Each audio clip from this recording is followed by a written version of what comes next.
just want to take you back to some comments you made actually earlier on, a couple of months ago. You said monetary policy and fiscal policy will both need to remain highly accommodative until there is a vaccine widely available. And obviously in the last 24 hours, we've had some quite significant news coming out of Pfizer and BioNTech with the possible vaccination breakthrough and a rollout as soon as the end of the year, possibly even the first few months of 2021.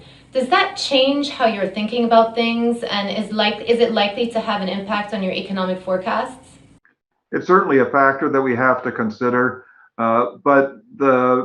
first of all, the pandemic has gotten worse. It's gotten worse in both the United States and in Europe, and so we're at a situation we hoped we wouldn't be at with a second wave. So while it's very good news about the vaccine, and the effectiveness of the vaccine looks to be much higher than people anticipated, it's still going to be quite difficult to distribute it widely. And there's still an open question of how many people will voluntarily get vaccinated.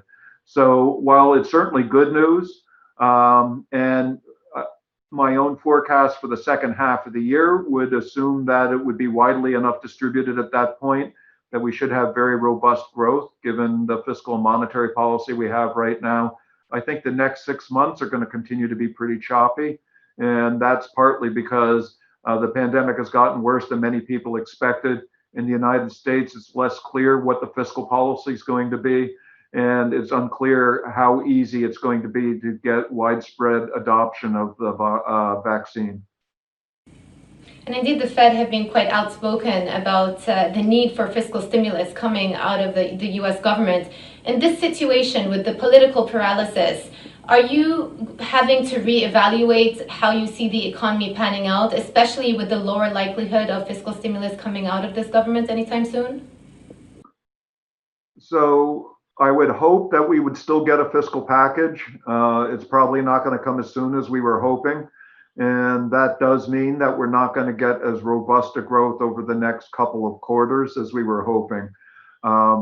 I do think the medium to long term run, the economy will be in good shape. Another challenge for the economy is that in the absence of fiscal policy, and if we don't have a quick distribution of the vaccine, that many businesses are going to find it very difficult to get it through the late fall and winter months. And I do worry that we are going to have more corporate closures and have more unemployment than we otherwise would. And so I think there still is a need for fiscal policy. How much fiscal policy we need in part depends on how quickly we get the vaccine widely distributed. There are lots of questions about what more tools the Fed has in the toolkit. And this year, the Fed has certainly introduced a lot of new tools. Do you see more scope to be experimental and the asset purchases side of things, perhaps venture into new asset classes that you haven't experimented with before? The hope is that the economy will be coming back in the second half of next year. Many of our 13.3 programs currently are supposed to end at the end of December. So if we want to be innovative, we don't have that much time unless we extend when these programs are available. So I think the first question is, will we have an extension of the programs?